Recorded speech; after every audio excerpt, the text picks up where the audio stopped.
I wanted to pause for a moment and split my D&D blog up just a little bit because there's something I wanted to talk about that I did not mention in my previous blog. You see, immediately after defeating the amalgamation elemental and golem creature that was at the end of the first sanctuary, 8 little crystals, each of one the shape of an 8-sided die, came out and came down and hovered just above the ground. Now, immediately upon encountering these, the party members felt a compunction to reach forward and grab them. Now, they actually managed to resist this compunction, but nevertheless, they were curious, and as they picked... I really should have gotten a die here so I could do it, but whatever. As they picked the dice up, they found themselves overwhelmed with mental imagery that demonstrated themselves using an ability they didn't have up until that moment. I'm sorry, give me just 1 second.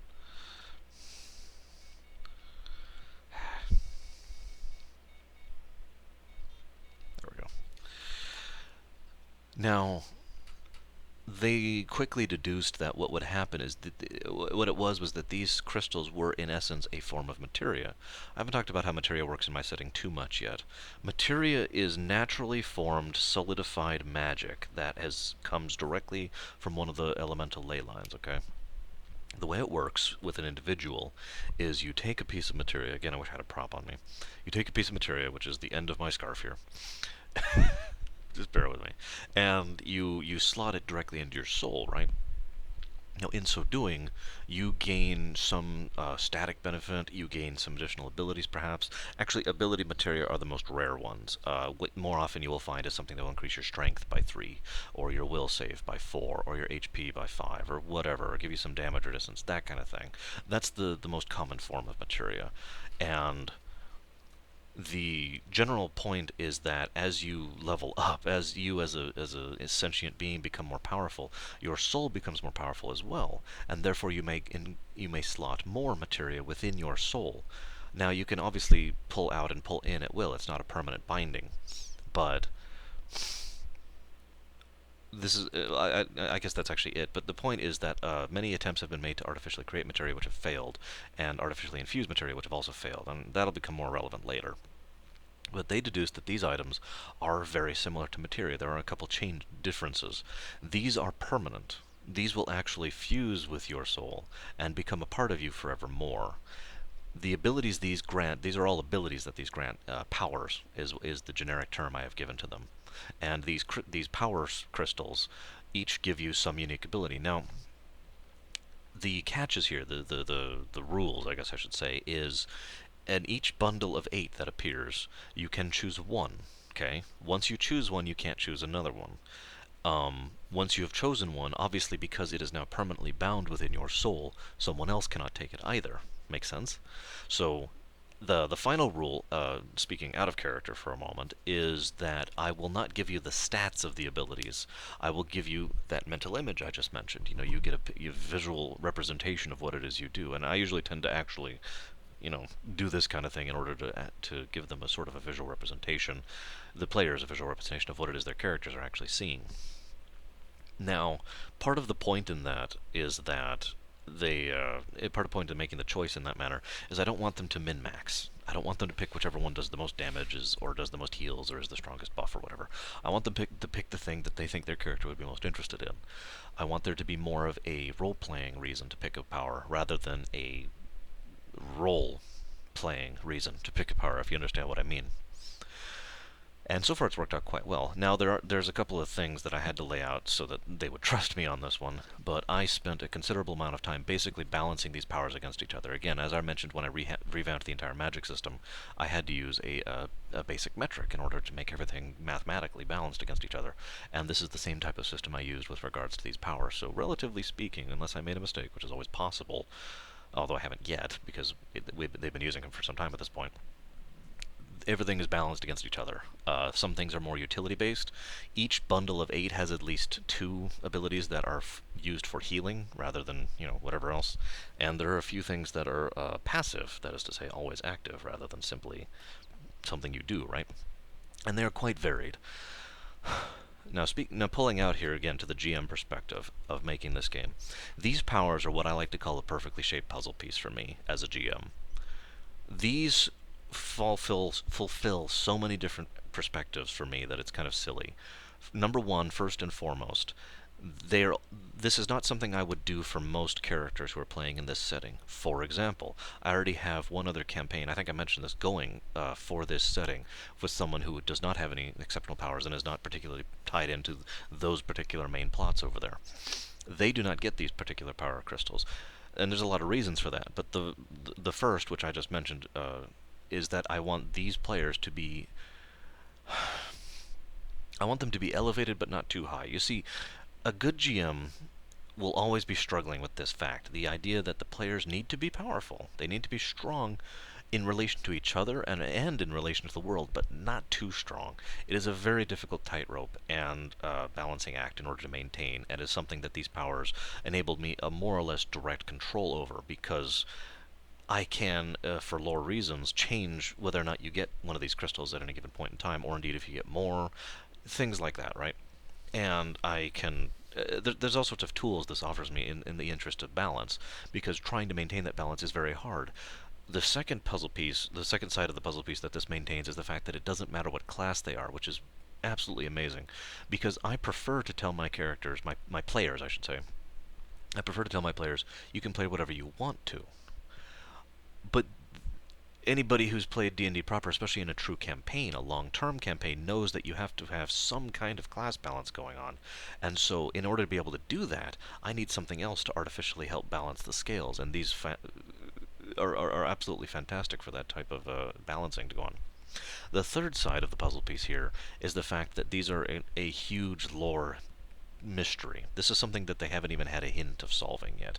There have been two hints in the entire campaign, and I'm not going to say which because, as some of you are probably already aware, some of my players do actually watch these videos, but there have been two hints as to what these crystals are and why, and that's it. And it's supposed to be like that, but there is such a potential for the mystery involved that I really enjoy that. And that brings me to full circle, I guess, because while something like this, like I was saying, the other people, the other campaigns, and any other campaigns I do in the future in this setting, will not have these power crystals because it doesn't make lore sense for them to do something like that. One of the things I am very big at is probably my second biggest rule as a GM is that there has to be a lore reason for everything. It has to make sense in the setting, as though it were, well, as though it were actually happening. And the reason for that is because, well, as I've talked before about in terms of storytelling, I want my stories to be believable. They will not be realistic, because I don't want them to be realistic, but I want them to be believable. I want them to make sense. I want people to look back and say, oh, that's why that happened, or, oh my god, that makes so much sense now. Not, wait, that's stupid, you know. And so there has to be a lore reason for basically everything that happens. And coming up with the lore reason for these crystals was something that actually took me considerable time. I did finally come up with it and put that piece together, and it worked beautifully. But the final thing, I'm sorry, there's actually one final piece to this puzzle, is these powers enable something that I have always felt is severely lacking from D&D and from tabletop in general, a cool factor. One of the things I've talked about in my Final Fantasy reviews is how much I enjoy the spell effects of certain games. 6, 9, and 10, 2, I'm sorry, are three really good examples of games that were very visually and aesthetically pleasing as far as the spell effects. It looked cool, right? That's something that I want to try and get across as much as I can. Now, obviously, I'm much more limited. I don't have fancy graphics. I don't have a display screen where I could be like, this is what you do. No, no. I'm not in a holodeck where I can actually have them go like, wow, you know. It's all up here. It's all imagination. But there is the possibility, in my opinion, of still having a cool factor. And when I have a player, an actual person who's at my game, say, dude, that's awesome, or cool, or oh, I want that. I feel like I have succeeded because I want to bring that cool factor into that. And all of these abilities, I challenged myself to not just make them a collection of stats. I could have made something that, you know, you make this guy take a point of damage and then he takes points of damage every turn, right? Because that's what's the stats say. That's not what I said, though. What I said was you make this giant spike out of solid earthen crystal appear right in front of you, and as you angle it at an angle directly at them, you can aim pretty much for whatever you want, including the head if you feel like, and it will hit unerringly without a roll, and it will go slamming at them at ridiculous speeds, actually making a sonic boom until it impales them with such force that it'll push them back into whatever happens to be behind them, and the impalement is what causes them to continue to bleed, assuming there's something that does bleed, and take the continued damage over time. That's actually an ability that Fear Seal took later on.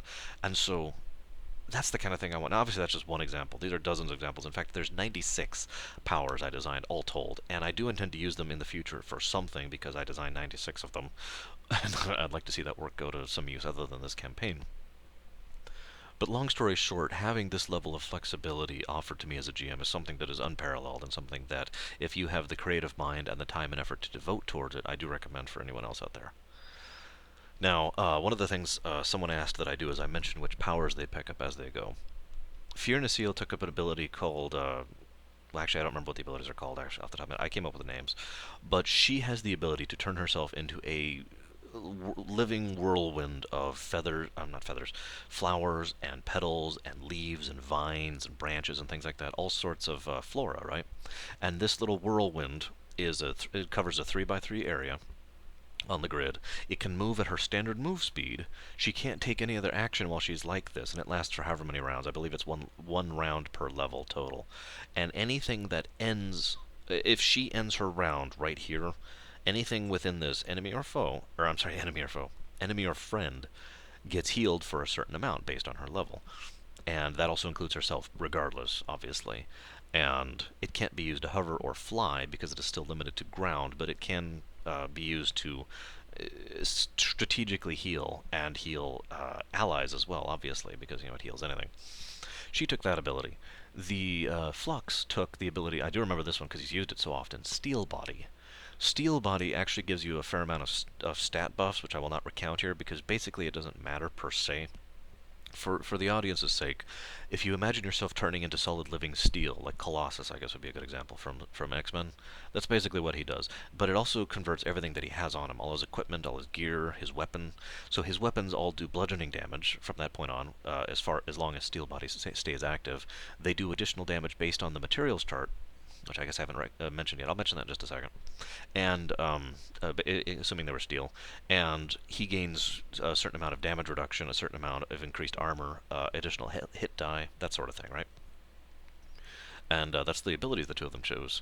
Now, I mentioned the materials chart. I'll go ahead and mention this briefly. It hasn't actually come up yet, which is why I keep forgetting about it. The materials chart is something that isn't unique to me. I just used a different chart than everyone else. The basic concept is that you establish this chart, and everything at a certain point is baseline, right? All the basic equipment, all weapons and armor, are all at this line right here. Then, as it goes up in quality, they gain bonuses that are not magical. They have to do with the quality of the material that is making them. Make sense?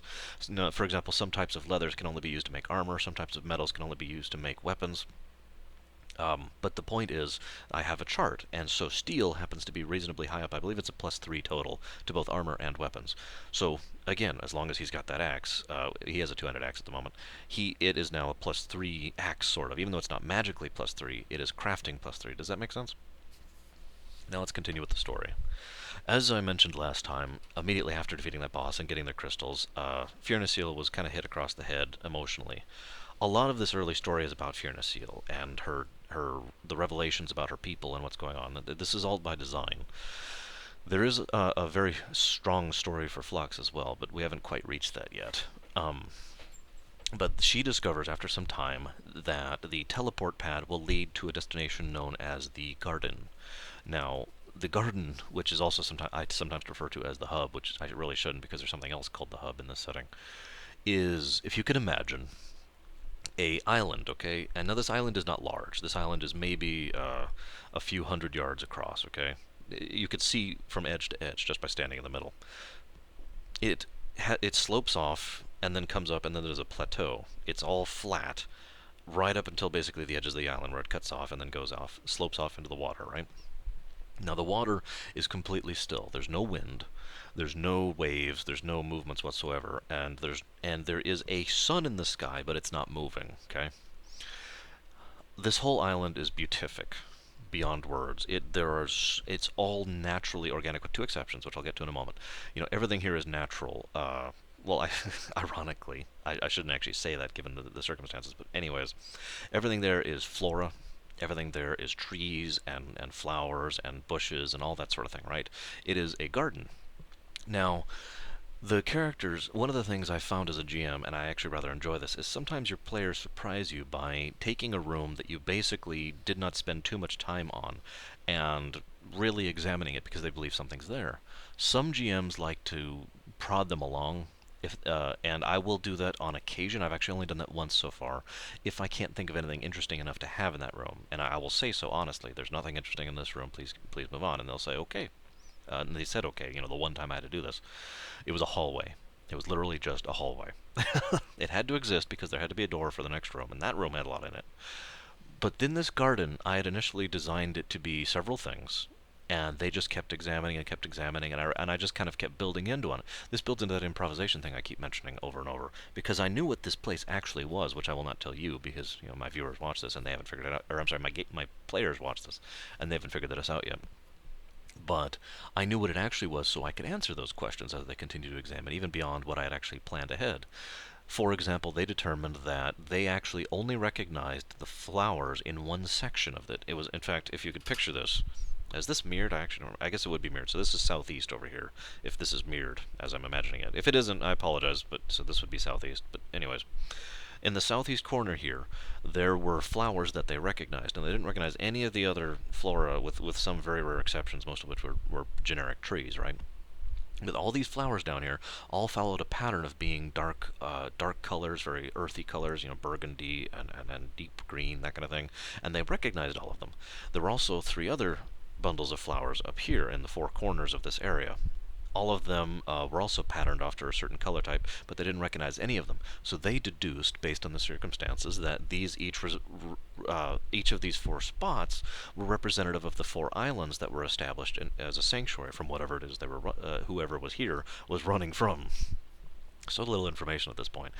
But based on that revelation, Flux decided to crawl up on one of the trees, get to the top, and look at it from a bird's eye view, which I was so amused by I decided to give him another bone. The entire garden is patterned in such a way it's not outlined, but the path that winds through it forms a sort of a picture.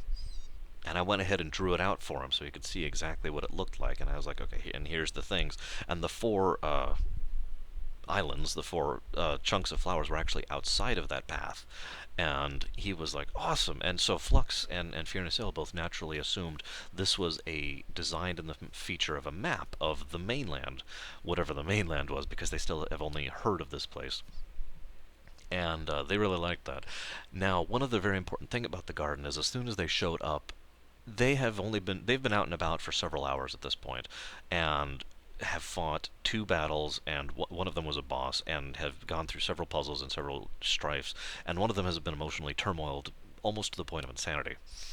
They get to this place and they start going through, and they spend hours in this place looking through here, going through and examining everything to the nth detail, right? And as a resultant, I mentioned this after the fact because I felt that's when their characters would notice. They realized they weren't tired at all. In fact, they felt fine, like they'd just woken up from a good night's sleep. All of their wounds were gone, and they weren't hungry at all. They weren't thirsty at all. They weren't out of breath. They felt fine. They felt like they were in peak shape, basically. And they were like interesting, and they examined them, examined the circumstances a little bit more, and found out that while all of that was true, the one thing that wasn't true was their mana had not regened. And actually, it was the green mana in the case of Flux, because he's a green mage, and power points in the case of Fiona Seal, because she is a scion. Now, one of the other things is, as they based on this information, they started examining, and they found that, for example, as they uh, handled one of the flower petals, normally you do that and you get some residue on you, right? They got nothing. The flower petal, as soon as they left it go, it went immediately back to where it was. As they step on the grass comes right back up after they go by it, right? This whole place, they surmised, is being maintained in the stasis, in this maintenance mode, which is why they're fine. But they still felt they needed to sleep because they needed to get their various manas back. So they took turns. Now, here's another circumstance where I really stress that keeping a timeline is important because, as I've said before, I really try to make an effort to keep track of what's going on in the rest of the world while the characters are doing their thing. And time is the most important way to do that. At this point in time, after having rested and got another day, we are now at the point where we're 4.5 days ahead of where the adventure started. or no, I'm sorry, 4.5 days from the event. So we're about a day and a half into the adventure proper. And I figured that is pretty much about the right time. So I started doing some dice rolls, not saying anything to them, to try and figure out some pieces of information. And I went ahead and had Fiona Seal do an awareness check to see if she spotted something, because it's very subtle. And she did. Now, the way I described it to her, she came to the logical conclusion that what she saw, because, okay, I said I'd mentioned this earlier. There are two things artificial in this garden. There's the teleport pad, which is where they were when they came on, and there's a door, right? Now, as she was, sitting there keeping watch while her brother slept for the night, because it was the sun was directly ahead and all that, he she come on, get your pronouns right. She saw the pad light up for just a second and then light down, and she was very curious about that because nothing appeared or anything like that. And so she decided to examine it magically, rather than just a standard appraise check or an awareness check. She found out that that pad was actually connected in all directions by dozens upon dozens of teleport ties, basically links to other places that could be accessed from here. And they surmised that the way it worked was once you have unlocked a certain pad within your knowledge of that pad, you can then go there to there from this pad and vice versa at will. So obviously at the moment there were only two places they could go: the garden and the end of the outer gardens within the first sanctuary. Now, based on all this information, they surmised that what happened is someone else had used a pad to go through here and then go to another destination, because all those, even if you, for example, were to go from, let's say they had four other destinations, and then here's the garden, and they were here on the pinky here, and they wanted to go over here. So what the way that would work is they would go here first, but then immediately be routed here, so they wouldn't actually end up in the garden. Thus, and this is an extremely important point, someone else is using this thing that only responds to her race most likely, and someone else has knowledge of what's going on. And that was very important because for a while they were both surmising that this could be something of a home, something of a home base, really, not a home as we live, but a safe sanctuary for themselves. But the knowledge that someone else had access to it, and it is probably sheer blind luck that he didn't end up and there, or she or it, basically made it so that that place is now constantly something that is a source of danger, and a roll of the dice basically as to whether or not it's a safe idea to go through there or not. So, all of that being said, they then went up to the door and were like, all right, we're ready to go into the door. And they opened the door, and I'm going to go and pause here because I want to talk about the next section in one giant chunk, which is the domicile. So I will see you guys later.